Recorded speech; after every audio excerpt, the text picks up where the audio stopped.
Si un non-croyant vous invite, et que vous vouliez aller, mangez de tout ce qu'on vous présentera, sans vous enquérir de rien par motif de conscience. Mais si quelqu'un vous dit « Ceci a été offert en sacrifice », n'en mangez pas, à cause de celui qui a donné l'avertissement et à cause de la conscience. Je parle ici non de votre conscience, mais de celle de l'autre. Pourquoi, en effet, ma liberté serait-elle jugée par une conscience étrangère, si je mange avec action de grâce? Pourquoi serais-je blâmé au sujet d'une chose dont je rends grâce?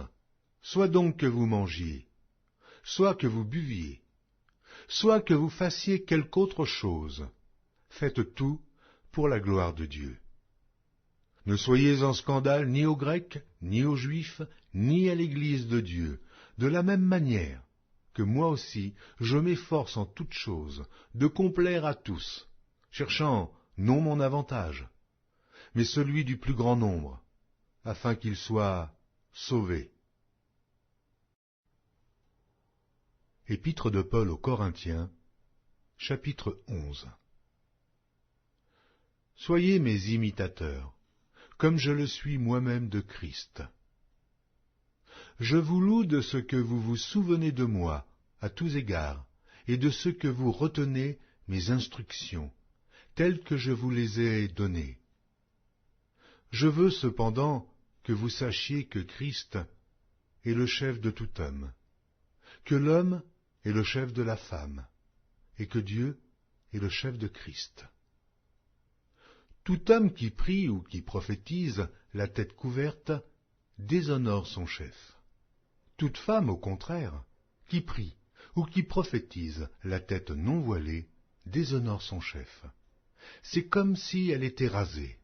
Car si une femme n'est pas voilée, qu'elle se coupe aussi les cheveux. Or, s'il est honteux pour une femme d'avoir les cheveux coupés ou d'être rasée, qu'elle se voile. L'homme ne doit pas se couvrir la tête, puisqu'il est l'image et la gloire de Dieu, tandis que la femme est la gloire de l'homme. En effet, l'homme n'a pas été tiré de la femme, mais la femme a été tirée de l'homme. Et l'homme n'a pas été créé à cause de la femme, mais la femme a été créée à cause de l'homme. C'est pourquoi la femme, à cause des anges, doit avoir sur la tête une marque de l'autorité dont elle dépend. Toutefois, dans le Seigneur, la femme n'est point sans l'homme, ni l'homme sans la femme. Car de même que la femme a été tirée de l'homme, de même l'homme existe par la femme, et tout vient de Dieu. Jugez-en vous-même. Est-il convenable qu'une femme prie Dieu sans être voilée? La nature elle-même ne vous enseigne-t-elle pas que c'est une honte pour l'homme de porter de longs cheveux, mais que c'est une gloire pour la femme d'en porter, parce que la chevelure lui a été donnée comme voile?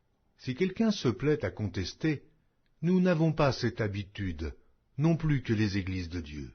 En donnant cet avertissement, ce que je ne loue point, c'est que vous vous assemblez non pour devenir meilleurs, mais pour devenir pires. Et d'abord j'apprends que lorsque vous vous réunissez en assemblée, il y a parmi vous des divisions, et je le crois en partie.